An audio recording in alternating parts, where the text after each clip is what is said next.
Okay, in today's part 4, here comes the next question that you must ask before selling your home. What are the common closing expenses for sellers? Well, the first of the expenses that my own clients will see is the settlement or closing fee, and that's charged by the escrow company. There's also a title search fee to be sure that you're the actual seller.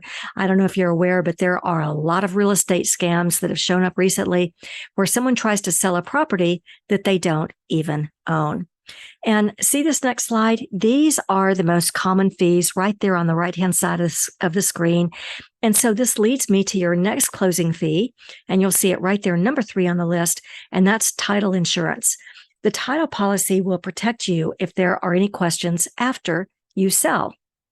Other expenses, which you'll see right there, might be a recording fee for the courthouse, wire fees, for instance, to pay off your mortgage if you still have a mortgage.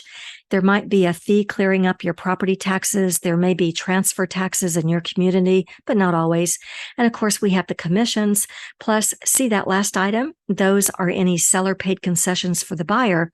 For instance, if you're helping with their closing cost, and we covered that on the last video.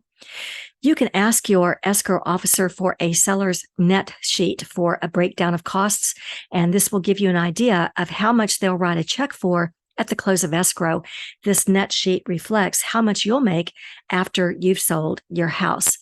So what does this add up to, you might be wondering? Well, it varies house by house and county by county, and there are a lot of variables, but there it is in the big red bubble.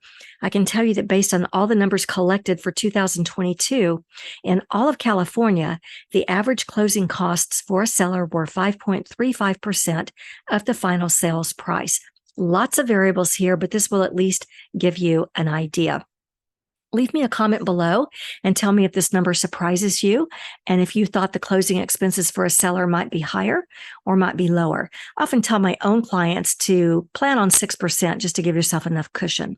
All right, here comes the next item.